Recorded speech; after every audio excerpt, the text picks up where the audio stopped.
आज हम प्रयत्न टॉपिक पढ़ेंगे, मैनर ऑफ आर्टिकुलेशन।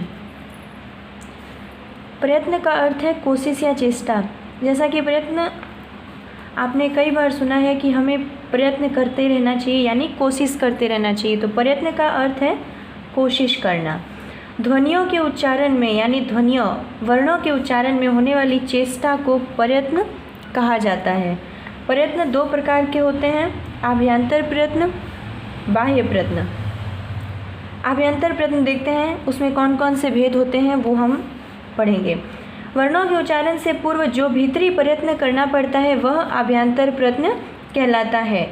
यह 4 प्रकार का होता है, यानी कि अंदर से हमें जो कोशिश करनी पड़ती है वर्णों को बोलने के लिए, उसे हम क्या कहते हैं? आभ्यंतर प्रयत्न। विवृत, विवृत का अर्थ है खुला हुआ। अ से औ तक सभी स्वरों के उच्चारण में मुख पूरी तरह से खुला रहता है। अतः अ, आ, हर्षई, दीर्घई, हर्षऊ, दीर्घऊ, री, ए, ऐ, ओ, औ स्वर वर्ण विवृत प्रयत्न के अंतर्गत आते हैं। यहाँ से लेकर यहाँ तक आप पढ़ोगे तो इसमें देखिए कि आपका मुख जो है, मुंह जो है पूरी तरह से खुला हुआ रहता है। सेकंड है स्पृष्ट। स्पृष्ट से अभिप्राय है छुआ हुआ। इसके अंतर्गत उच्चारण के समय किन्हीं 2 अंगों का स्पर्श होता है, यानी कि टच होता है। क से म तक सभी व्यंजनों के उच्चारण में यही स्थिति रहती है, अतः ये सभी व्यंजन स्पृष्ट कहलाते हैं, यानी कि किसी न किसी भाग को वह छूकर निकलते हैं। ईषत् विवृत। ईषत् से अभिप्राय है थोड़ा। इस प्रयत्न के अंतर्गत मुख कम खुलता है तथा उच्चारण के समय जीभ के भिन्न भिन्न भागों को थोड़ा थोड़ा छूती है। इस प्रयत्न की सहायता से तालव्य स, मूर्धन्य स, दंत स, ह का उच्चारण होता है। ईषत् स्पृष्ट। इस प्रयत्न के अंतर्गत उच्चारण के समय तालु और जिह्वा यानी जीभ थोड़ी खुली हुई और अलग रहती है। इस प्रयत्न के अंतर्गत य, र, ल, व वर्ण आते हैं। तो ये था हमारा आभ्यंतर प्रयत्न कि हमें अंदर से जो कोशिश करनी पड़ती है वर्णों को बोलने के लिए, उसे हम आभ्यंतर कहते हैं, और उसके ये 4 बिंदु थे। अब है बाह्य प्रयत्न, यानी कि बाहर से प्रयत्न किए जाने वाले जो भी कोशिश है वो इसके अंतर्गत आएंगे। वर्णों को बोलते हुए अंत में किए गए प्रयत्न को बाह्य प्रयत्न कहते हैं। इसके 2 भेद हैं। स्वर तंत्री में कंपन।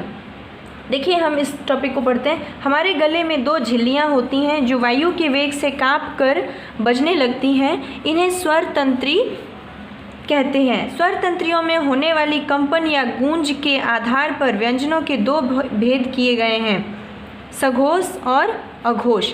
हम देखेंगे सघोष और अघोष क्या होते हैं।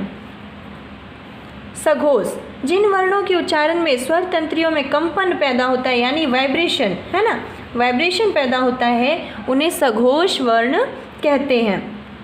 प्रत्येक वर्ग के सभी अंतिम 3 वर्ण, यानी ग, घ, ण, च, ज, झ, य, ड, ढ, ण, द, ध, न, ब, भ, म तथा य, र, ल, व और सभी स्वर अ से लेके औ तक सघोष वर्ण हैं। सघोष वर्णों की संख्या कितनी है?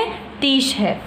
अघोष, नॉन वेवरिंग साउंड, जिन ध्वनियों के उच्चारण में स्वर तंत्रियों में कंपन अथवा गूंज उत्पन्न नहीं होती है उन्हें हम अघोष कहते हैं, यानी बिना वाइब्रेशन के वर्ड्स निकलते हैं।